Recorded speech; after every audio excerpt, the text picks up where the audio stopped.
এদের ত্যাগের বিনিময়ে আপনারা গাড়িতে পতাকা লাগিয়েছেন, এদের ত্যাগের বিনিময়ে আজকে বাংলাদেশ মুক্ত হয়েছে।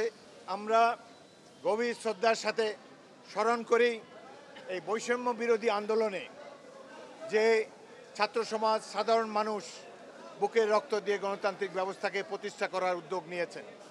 আমরা আবু সাঈদ, মুগ্ধ, গতকাল নিহত হয়েছে হাসান এবং বেশ কয়েকজন শহীদের, অগণিত শহীদের রুহের মাগফিরাত কামনা করি। অনেক মানুষ নিহত হয়েছে যার হিসাব সরকারের কাছে নাই, কারো কাছে নাই।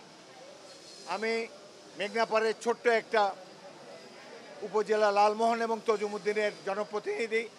এক লালমোহন থানায় 11 জন নিহত হয়েছে পুলিশের গতিতে, পুলিশের গুলিতে 11 জন নিহত হয়েছে, এর মধ্যে একজনও ছাত্র না। এরা শ্রমিক, সাধারণ মানুষ, খেটে খাওয়া মানুষ। তাহলে কত মানুষ যে শহীদ হয়েছে 460টি উপজেলায়, এটি আপনারা কল্পনা করে দেখতে পারেন। যারা যারা এই আন্দোলনে শহীদ হয়েছেন, চক্ষু হারিয়েছেন, অঙ্গ হারিয়েছেন, তাদের পরিবারকে লালন পালনের জন্যে আমি সরকারের প্রতি অনুরোধ জানাই। কারণ এদের ত্যাগের বিনিময়ে আপনারা গাড়িতে পতাকা লাগিয়েছেন, এদের ত্যাগের বিনিময়ে আজকে বাংলাদেশ মুক্ত হয়েছে। দুঃখের বিষয়, তারা হাসপাতালে সঠিক চিকিৎসাটি পাচ্ছে না। আমাদের এই মুক্তিযোদ্ধা দলের পক্ষ থেকে আমরা প্রত্যেকটি আহত, নিহত এবং এই আন্দোলনে যারা সরাসরি অংশগ্রহণ করেছেন সেই সব পরিবারগুলোর দায়িত্ব সরকার নেবে, এটাই আমরা আশা করি। একটি জিনিস আমাদেরকে ব্যথিত করে, এই বাংলাদেশ শেখ হাসিনার আমলে একটি পুলিশ স্টেটে পরিণত হয়েছে। এটি কিভাবে প্রমাণিত? বিজয়ের পর 5ই আগস্টে ঐতিহাসিক বিপ্লব বিজয়ের পর সেনানিবাসে আশ্রয় নিয়েছে 622 জন। এরা প্রত্যেকে অপরাধী। এই 622 জনের মধ্যে 5 জন আছে বিচারপতি, 487 জন পুলিশ কর্মকর্তা। এই 487 জন পুলিশ কর্তা কেন সেনানিবাসে গিয়েছে? তারা জনগণকে হত্যা করে সেখানে আশ্রয় নিয়েছে। বাংলাদেশ সেনাবাহিনী একটি ভুল কাজ করেছে, এই ধরনের দুর্বৃত্তদেরকে, খুনিদেরকে সেনানিবাসে আশ্রয় দিয়েছে। বাংলাদেশ সেনাবাহিনীকে 1971 সালের মার্চ মাসে আমরা ইস্ট বেঙ্গল রেজিমেন্টের 25 জন সেনা অফিসার আমরা বাংলাদেশ সেনাবাহিনী গড়ে তুলেছি। অংশ নিয়েছে হাজার হাজার ছাত্র, যুবক, সাধারণ মানুষ। আমাদেরকে সেনাবাহিনী তাদের ফাউন্ডিং ফাদার মনে করে।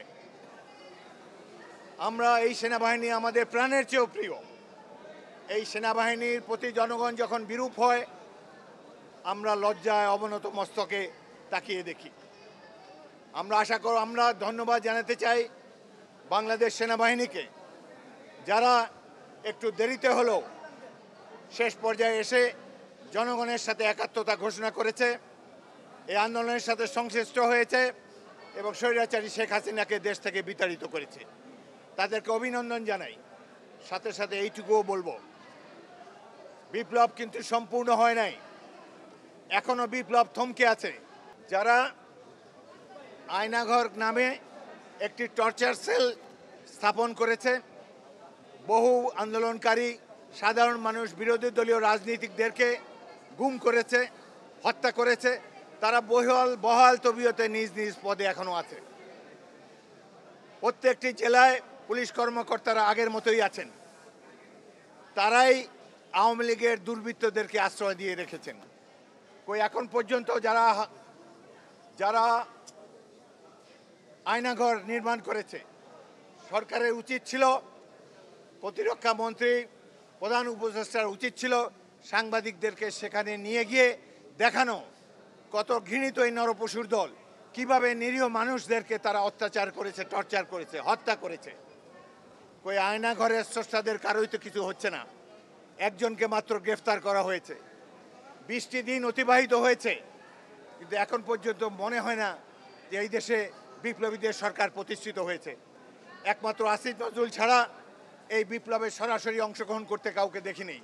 এখানে আমার সাথে উপস্থিত রয়েছেন ইশতেক আজিজ উলফত, তিনিও 5ই আগস্টের আগেই এই সংগ্রামে অংশগ্রহণ করেছেন, শহীদ মিনারে গিয়ে জনতার কাতারে সামিল হয়েছেন, তার সাথে আজকে এখানে উপস্থিত মুক্তিযোদ্ধারা উপস্থিত ছিল। আমি জাতীয়তাবাদী মুক্তিযোদ্ধা দলকে এই সংগ্রামে বীরত্বপূর্ণ অবদান রাখার জন্য আন্তরিক অভিনন্দন জানাচ্ছি।